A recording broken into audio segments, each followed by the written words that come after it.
Ramadan 2018. Bonjour à tous, bienvenue sur Frimatin. Nous nous retrouvons donc au lendemain du week-end de Ramadan. Nous espérons donc que les amis et frères musulmans ont passé de bons moments de fêtes et de prières. Au sommaire donc de Frimatin, lentement mais sûrement, les états-majors politiques se préparent pour les élections législatives au Bénin. Chaque camp rivalise d'ardeur pour séduire les populations entre les dons tous azimuts dans les départements et l'installation de grands écrans pour permettre aux populations de suivre donc les matchs de la Coupe du Monde Russie 2018. Chacun y va de son inspiration.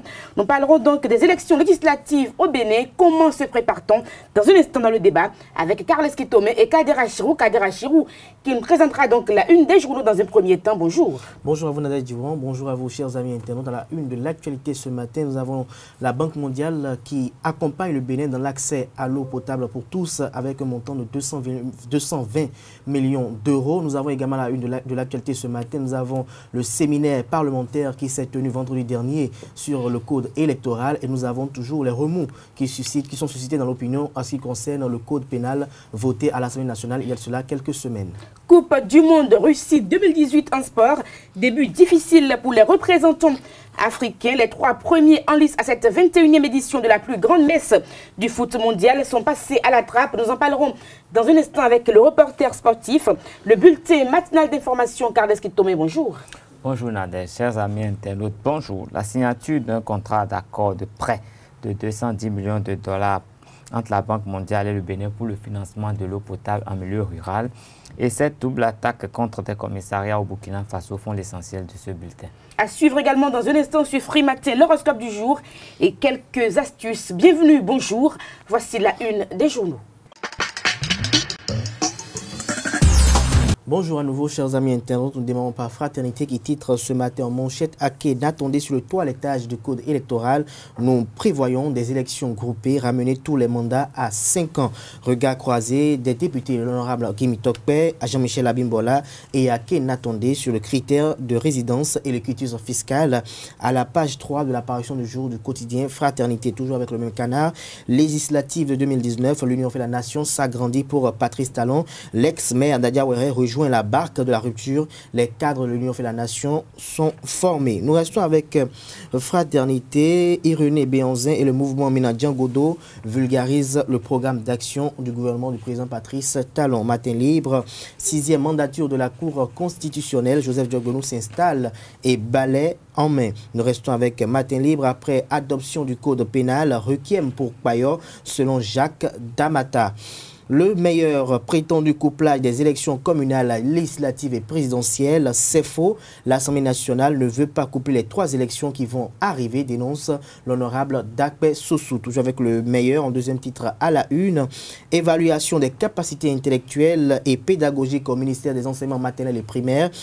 31 302 enseignants ont plongé dans 3 disciplines. L'informateur, séminaire parlementaire sur la réforme du code électoral, la nécessité de la révision ressurgit. Toujours avec l'informateur. Disponibilité de l'eau pour tous avant 2021. Patrice Talon reçoit le soutien de la Banque mondiale, 220 millions de dollars accordés au Bénin. Le nouvel observateur, le député Valentin Adjelantin au sujet du nouveau code électoral en étude. Il faut que le peuple prenne ses responsabilités et exerce ses prérogatives.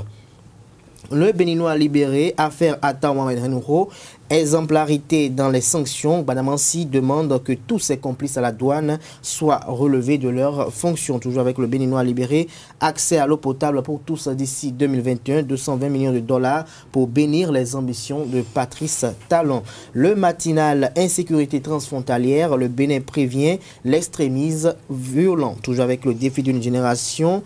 Pénurie de sang à l'hôpital Sounoussero de Niki, plusieurs cas de décès déjà enregistrés, des précisions à la page 9 de la parution du jour du canard Jackpata. Pour la réalisation du programme pour accès à l'eau potable en milieu rural, le gouvernement signe un important accord de financement avec la Banque mondiale. Palmarès, séminaire sur l'avant-projet du code électoral, du saupoudrage, titre le canard ce matin. Les participants appellent à une assise plus discusive. Nous restons avec palmarès, descente en vue du Cos-Lépi à la Sénat ce mardi. Yahweh Denou et le sien échange avec Tiendo demain.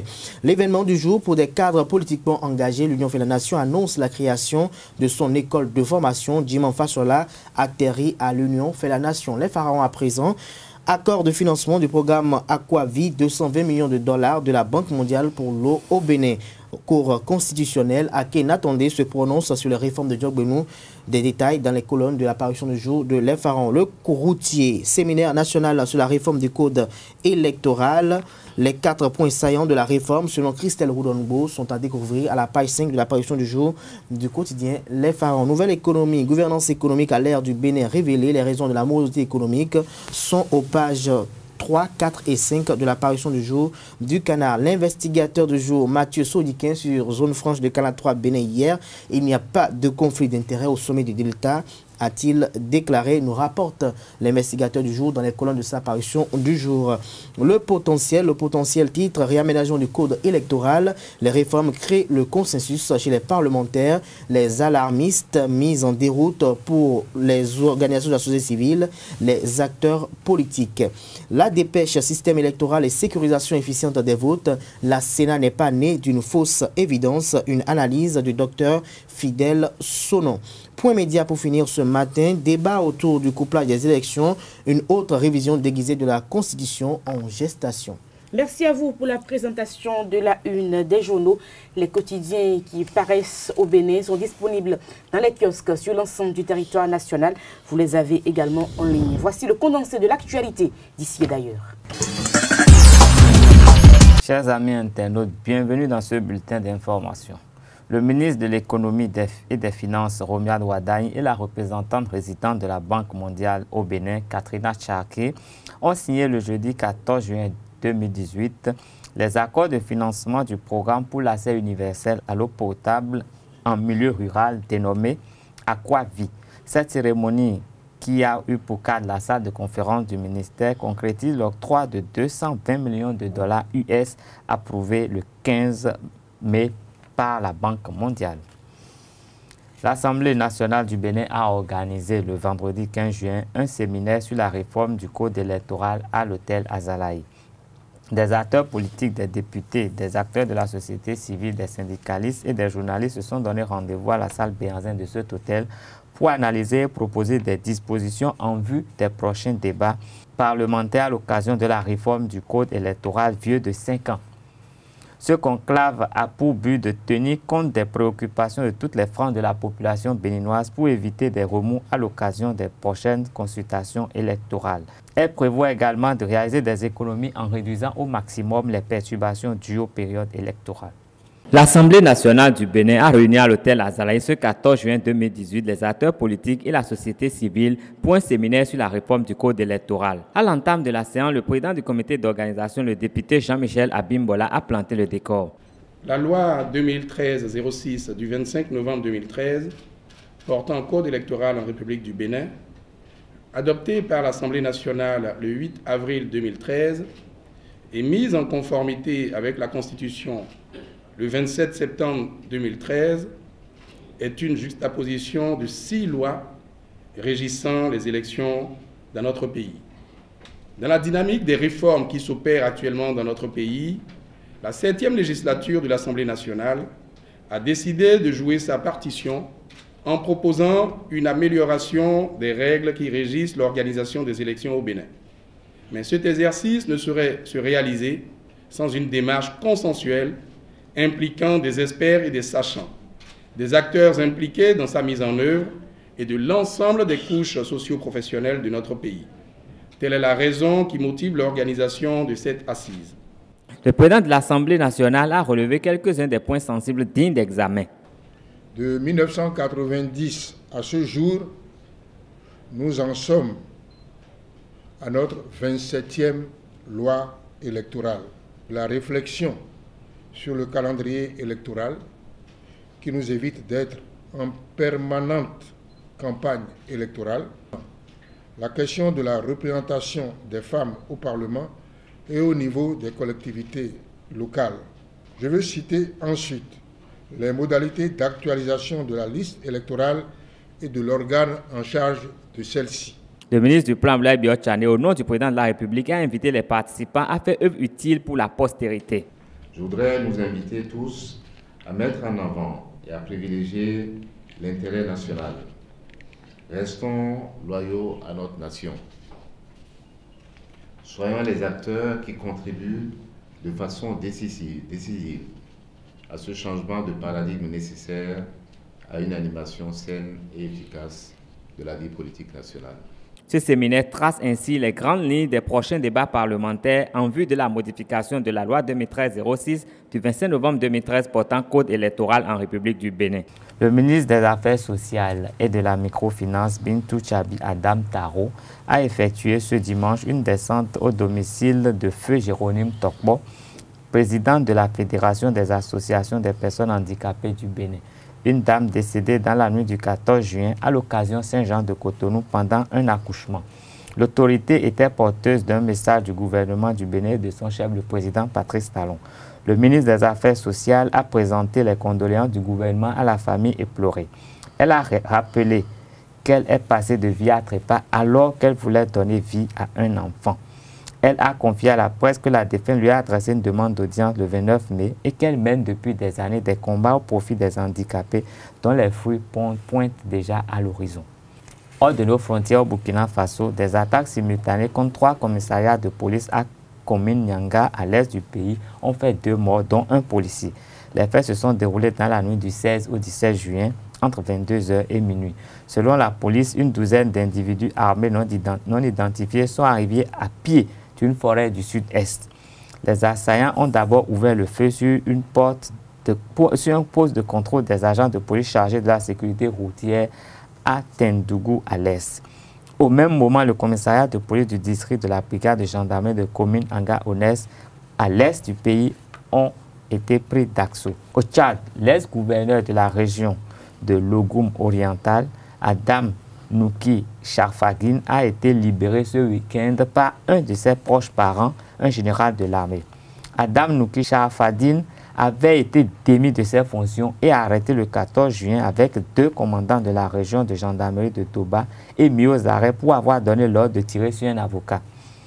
Ils avaient été ensuite déférés à N'Djamena à la section nationale de recherche judiciaire. En garde à vue, Adam Nouki Chakradine a été libéré ce week-end sur ordre d'un de ses proches, un général de l'armée. Sa libération a choqué les magistrats, les avocats et les huissiers en grève depuis le 31 mai dernier. Ce sera fin pour ce bulletin d'information. Merci de rester fidèle à Ezari TV. Ce sera tout, ce sera fin. Ce sera tout pour ce bulletin matinal d'information. Donc merci à tous pour l'attention. On rappelle que la grande édition du journal est prévue pour 19h sur Ezari TV. Le débat sur Free Matin. Le débat sur Free Matin, Carles Kitome et Kader Achirou, vous êtes déjà installés. Nous parlons donc des élections législatives au Bénin. On remarque déjà que dans les états-majors politiques, quelque chose a commencé à bouger. Carles Kitome?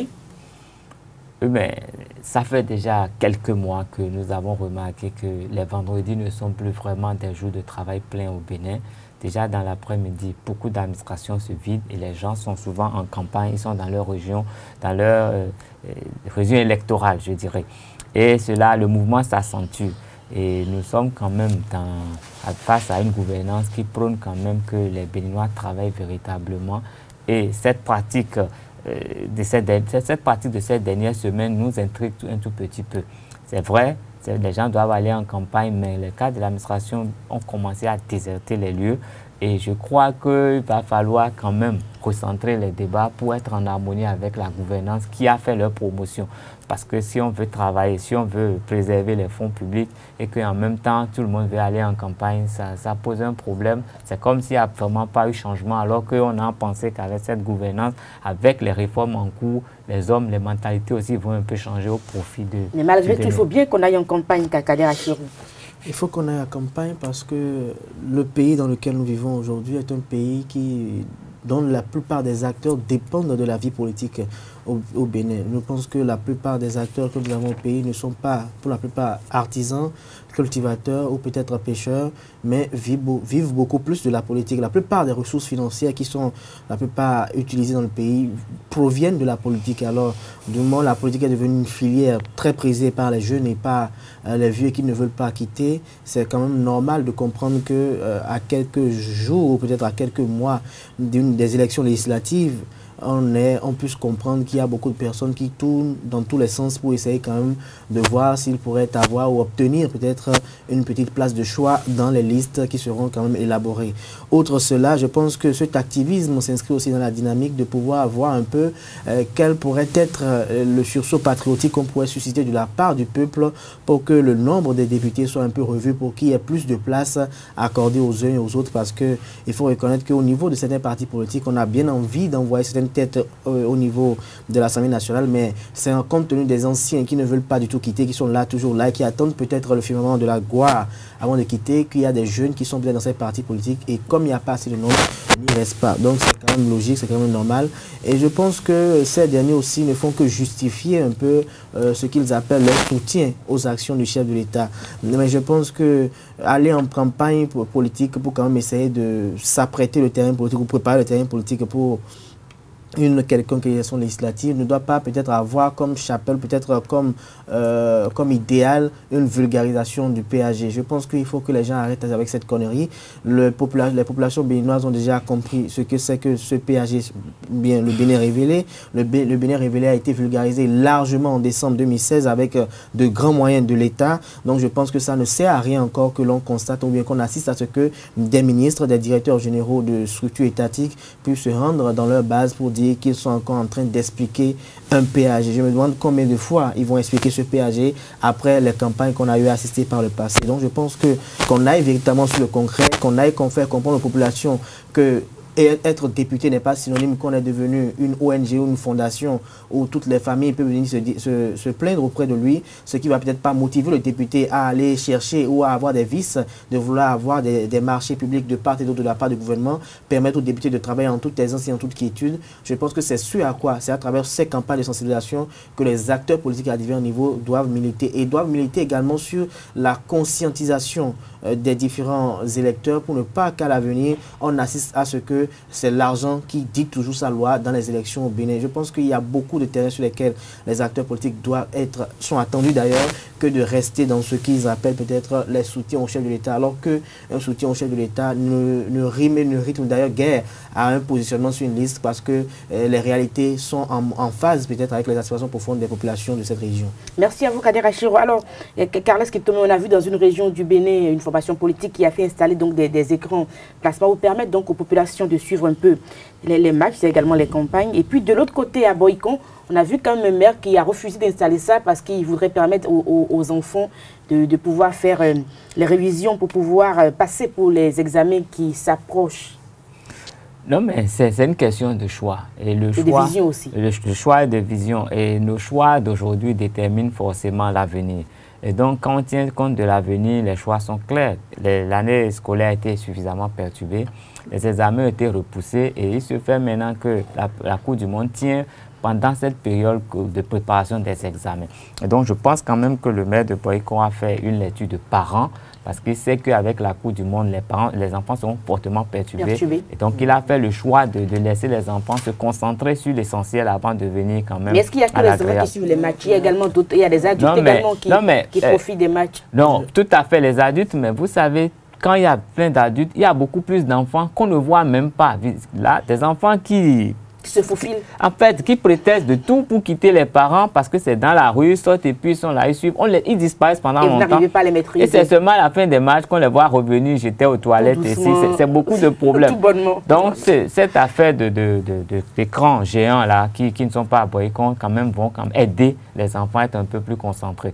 Mais dans les zones où les gens ont voulu le faire, on peut le faire dans des cadres. Si c'est dans des cadres où il y a quand même un contrôle des mouvements des populations, on peut savoir qui vient et qui ne vient pas. Donc, il s'agit de réfléchir davantage pour que le problème soit réglé. Et cela vient même quand même étayer un peu l'argumentation de Kader Achiro, qui parlait des gens qui viennent vulgariser le PAG. Les gens sont en mal de discours. C'est vrai, ce qu'ils vont dire, on ne va pas leur dire, mais les gens n'ont généralement pas beaucoup de choses à proposer. Les formations politiques n'ont jamais eu des idéologies claires. On ne sait pas ce que ces formations nous proposent. Donc, quand il y a élection, on joue sur de tout. tous les côtés. Voilà, on prend tout et puis c'est un foutu et les électeurs même sont embrouillés. Finalement, ils votent pour quelqu'un, bon, parce qu'ils ne savent pas quoi faire. Et donc, aujourd'hui, ceux qui parlent du PAG, c'est vrai, le PAG, c'est pour 5 ans. Donc, il en reste encore 2 et demi, il y a encore beaucoup de choses à faire. La vulgariser n'est pas encore une mauvaise chose, mais chaque parti politique doit avoir une proposition pour la nation, une proposition sur laquelle on doit les élire. Et si ça, ce n'est pas fait, ce n'est pas bon. Et ces cadres qui vivent l'administration, autant démissionner pour aller faire les élections et revenir parce qu'ils gagnent de l'argent. C'est de la tricherie. Alors, comment ils vont faire? Non, mais c'est comme tricher avec l'État.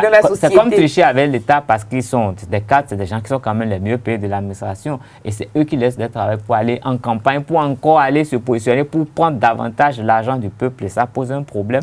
C'est de la ruse peut-être. Et cela, quand même, justifie un peu le moment choisi par l'Assemblée pour faire son séminaire. Parce que dans le séminaire, il a été dit que nous perdons trop de temps à préparer les élections. Nous dispersons beaucoup de financement à préparer les élections, d'énergie. Donc, il a été souhaité que les élections soient groupées pour que pendant 5 ans, on ait peut-être 1 an pour faire notre pagaille électorale et qu'après, on revienne travailler. Donc, je crois que ça vient à point nommé et qu'on doit vraiment saisir le taureau par les cornes, laisser en fait, nos considérations politiques et prendre quand même des dispositions qui seront bénéfiques pour la postérité.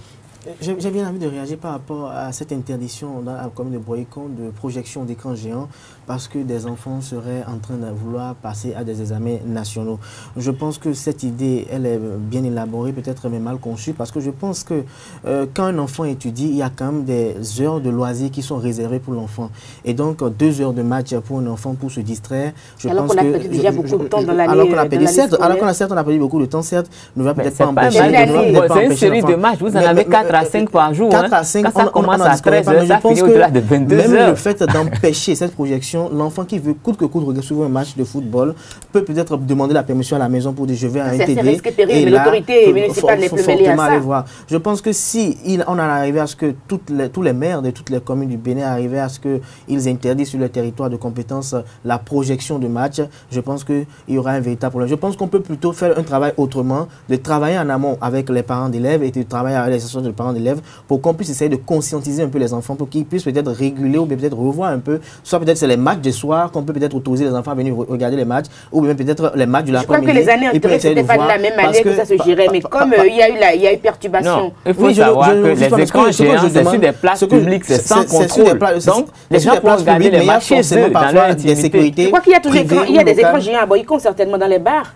Ça, c'est différent. Mais la mairie avait pris l'habitude d'installer elle-même des écrans géants. Et puis les bars, pendant les grandes compétitions, font des écrans plus géants où les gens ne sont pas forcément obligés de venir s'asseoir, s'attabler pour regarder les matchs. Et ça perturbe même la circulation parfois. Il faut un peu d'économie également pour les bars qui vont pas aller payer une chaîne pour permettre de suivre le décodeur et tout ça. Merci à vous. C'était le débat sur Free Matin. Nous passons au sport et à l'horoscope du jour sur Free Matin. L'horoscope du jour sur Free Matin, Ruth Odedji, bonjour. Bonjour Nadège. Nous commençons par les amis. Par les amis béliers. Amis internautes, bonjour. Vous aurez besoin de vous confier totalement à quelqu'un de confiance. Il est certain que vous en avez besoin. Votre énergie vous pousse à faire des étincelles. C'est excellent de vous dépasser. Pour les amis béliers, combattre certaines limites dans votre façon d'exprimer vos projets vous permettra de vivre votre carrière plus sereinement au long terme. Pour les amis taureaux, c'est plus fort que vous. Vous allez crever l'abcère. Cette fois, l'ambiance sent l'électricité, mais assaini. Pour les amis gémeaux, l'argent liquide immédiat est au centre de vos échanges. Aujourd'hui, vous aurez l'occasion d'en faire des bénéfices plus tard. Pour les cancers, des idées folles vous tentent énormément. N'hésitez pas à sortir des sentiments battus. Vous avez les moyens de vérifier vos relations ou d'en commencer une qui vous approche de vos rêves. Pour les amis lions, les réconciliations et les revirements de vos situations seront favorables. L'ambiance s'apaise mais reste dynamique. Amis vierges, le moment qui règne dans le cadre de votre entourage familial vous est très favorable. Persévérez, c'est le bon jour. Pour les balances, surtout ne prenez pas le risque de vendre la peau de l'os avant de l'avoir tué. Restez discret dans vos projets. Amis scorpions, vous surprendrez votre partenaire par une émotivité accrue qu'il vous faudra canaliser vers une libération et non pas vers une méfiance. Ne voyez pas le mal là où il n'y en a pas. Ayez un peu juste confiance. Amis Capricorne, un échange de carrière deviendra possible si vous faisiez bien un choix. Soyez réceptifs et étudiez vos propositions. Amis Verseau, les alliances matérielles ne réussiront pas à vous contrarier aujourd'hui. Vous aurez les solutions à portée de votre main. Pour les amis Poissons, le succès et la facilité vous viennent à portée de main. Rejoignez et savourez votre succès amoureux sans penser au lendemain ni imaginer des désillusions et à venir aux autres scénarios négatifs. Amis internautes, merci de nous avoir préférés. Passez une excellente semaine. Merci à vous, Ruth Chodedji. C'était donc l'horoscope du jour. Et si tout va bien, nous passons au sport sur Free Matin.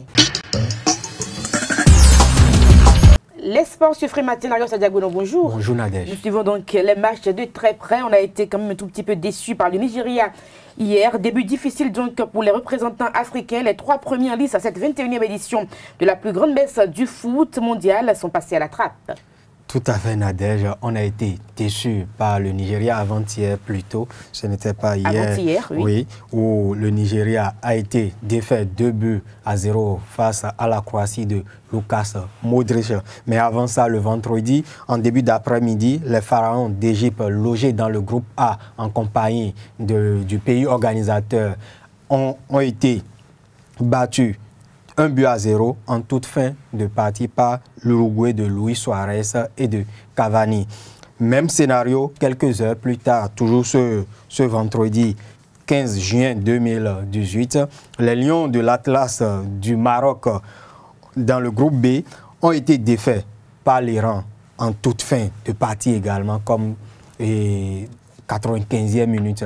Sur un but contre son camp. Comme on l'a dit le lendemain, c'est autour des Super Eagles du Nigeria qui, toute l'Afrique plaçait son espoir sur les Nigérians, mais il y a Lukas Modric et ses coéquipiers qui ont véritablement donné une leçon à ces Nigérians, surtout des erreurs de jeunesse, un but contre son camp.